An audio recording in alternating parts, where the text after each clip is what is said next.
Students welcome. Electrochemistry के इस part में हम नया टॉपिक डिस्कस करेंगे। बेसिकली लास्ट पार्ट में हमने बेटा डिस्कस किया था इलेक्ट्रोलिसिस ऑफ मोल्टन सॉल्ट। इसमें हमें इलेक्ट्रोलिसिस ऑफ मोल्टन सॉल्ट के आगे अब हमें electrolysis of aqueous solution of a salt discuss करना है, राइट। तो सबसे पहले very quick revision: electrolytic tank, electrolyte containing cation and anion, two electrodes connected to positive and negative pole of battery. Positive pole attract all anions, allow their oxidation, called anode. Product is called cathode with a negative charge, attracts all cations, allow their reduction, which deposit onto the rod on this cathode, and hence electrochemical decomposition take place. Is that clear?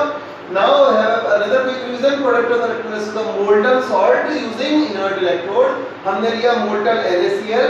The molten NaCl ionizes like Na ion and Cl ion. Cathode पर cation approach gains electron, deposit as sodium solid. Anode पर anion approach loss electron, make atom. This is unstable. Two such atom combines to give chlorine gas. Primary change, secondary change, you all remember that, right? Now let us have a small change. Molten state के बजाय we are taking aqueous solution. Aqueous solution means salt is dissolved in water. अब यहाँ पर बेटा salt तो है plus water भी है. Means when we pass current, when we pass electricity, जो हमारा सॉल्ट है वो अपने केटायन एनायन देगा, वाटर भी अपने केटायन एनायन देगा। दैट मींस लेट अस से यहां पर हमारा सॉल्ट है बेटा Ab, वाटर भी है बेटा, फॉर्मूला आप जानते हैं H2O. Ab ionizes like A ion and B anion. बेटा water ionizes as H ion and OH ion. Now the solution has cation number 1 obtained from salt, cation number 2 obtained from water. Similarly, anion number 1 obtained from salt, anion number 2 OH obtained from water. How can you expect only A will approach anode? A will approach cathode. Both A as well as H plus will approach cathode. Competition हो गया बेटा, race लग गई, दोनों approach करेंगे, दोनों electron gain कर सकते हैं, दोनों नहीं करेंगे, दोनों में से एक करेगा. Same B minus OH minus both will be attracted by the anode, but दोनों इलेक्ट्रॉन लॉस नहीं करेंगे, एक ही करेगा. How do we get to know कि सर इन दोनों केटायंस में से कौन गेन करेगा, इन दोनों एनायंस में से कौन इलेक्ट्रॉन लॉस करेगा? उधर चलते हैं बेटा. कैथोड पर कैटायन अप्रोच करेंगे A+ एंड H+, दोनों की tendency to gain electron same नहीं. एक की टेंडेंसी टू गेन इलेक्ट्रॉन ज्यादा होगी, दूसरे की टेंडेंसी टू गेन इलेक्ट्रॉन कम होगी. जिसकी टेंडेंसी टू गेन इलेक्ट्रॉन ज्यादा है वो इलेक्ट्रॉन गेन करेगा. अब मुझे कैसे पता sir? Very simple, cation with higher electrode potential, higher reduction potential reduce first. Got it? फिर से सीखो. Both cation will approach the cathode. Will both cation gain electron? Yes. But जिसकी टेंडेंसी ज्यादा वो इलेक्ट्रॉन गेन करेगा, दूसरा electron gain नहीं करेगा. पक्का? So cation with higher reduction potential reduce first. पक्का? यहाँ पर एक एग्जांपल लेते हैं. Na positive and H positive दोनों आ गए बेटा. Na पॉजिटिव इलेक्ट्रॉन गेन करता है, H पॉजिटिव इलेक्ट्रॉन गेन कर सकता है, ये Na बनाएगा, ये H बनाएगा, बट इसका रिडक्शन पोटेंशियल बेटा नेगेटिव होता है, and reduction potential of hydrogen का बेटा 0.0. किसका रिडक्शन पोटेंशियल ग्रेटर है बेटा? माइनस वाला या जीरो वाला? जीरो वाला. तो कौन रिड्यूस होगा, कौन रिड्यूस नहीं होगा, आपको समझ में आ गया. चलिए आ जाते हैं एनोड पर. How do we get to know कि कौन सा एनायन इन दोनों में से इलेक्ट्रॉन लॉस करेगा? वही कहानी बेटा, जिसकी टेंडेंसी ज्यादा होगी. Anion with higher oxidation potential और lower reduction potential oxidises first. दोनों ही इलेक्ट्रॉन लॉस कर सकते हैं, but that one will lose electron earlier जिसका ऑक्सीडेशन पोटेंशियल ज्यादा। Got the point? At the level of class 12, only 6 anions are in your syllabus. मैं उन्हीं 6 anion की सीरीज आपको दे रहा हूँ। This is the series which I am going to give you. The order of the decreasing oxidation potential. सबसे ज्यादा oxidation potential जो है बेटा I माइनस, उससे कम Br माइनस, उससे कम Cl माइनस, उससे भी कम OH minus, then NO3 minus, then SO4 याद कैसे करूं? वेरी सिंपल, आप बेटा इबकॉन्स याद कर लो, समझ में आ गया? I for I minus, B for Br, C for Cl, O for N for nitrate, S for sulfate. Got it or not? Let us revise. हमें क्या याद करना है? इबकॉन्स हमने सारे एनायन के फर्स्ट लेटर मिलाकर यहाँ पर कंसेप्ट को अपने लिए याद करने लायक बना लिया। तो सबसे पहले अगर मैं कंपेयर करूं कि Cl एंड OH में से कौन ऑक्सीडाइज होगा, आपको समझ में आ गया होगा जिसका ऑक्सीडेशन पोटेंशियल हायर है। किसका हायर है? Cl और OH में से, तो Cl ऑक्सीडाइज होगा, OH उस समय ऑक्सीडाइज नहीं होगा।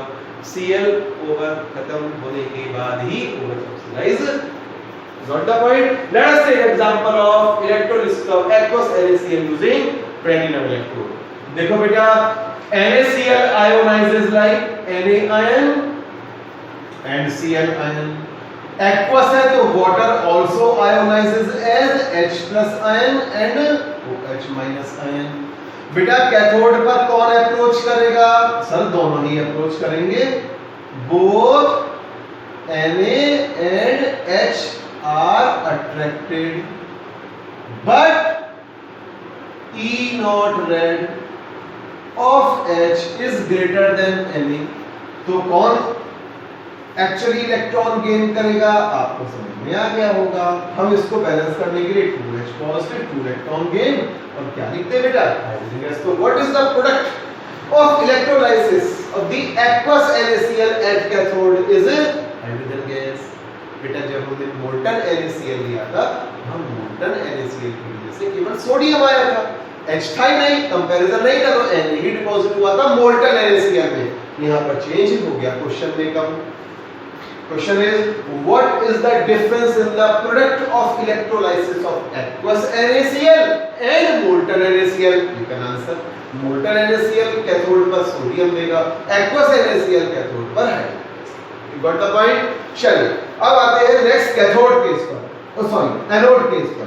बेटा एट एनोड कौन अप्रोच करेंगे? Sir anode carry positive charge, दोनों एनायन अट्रैक्ट करेगा।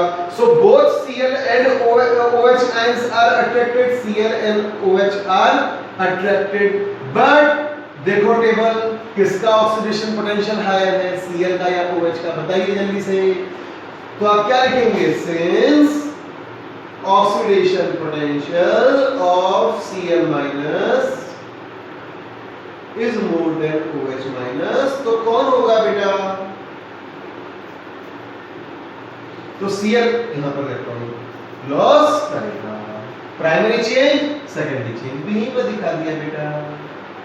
Got it or not? This is what the case is. You have got the point or not? अब यहीं पर बेटा हम नेक्स्ट केस एक और ले लेते हैं। बेटा हमने यहां पर ले लिया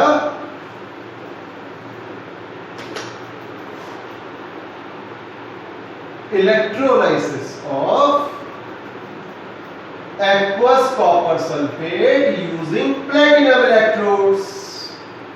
copper sulphate using platinum electrode. अब समझिए बेटा, कॉपर सल्फेट आयोनाइज होगा, कॉपर आयन देगा एंड सल्फेट आयन देगा।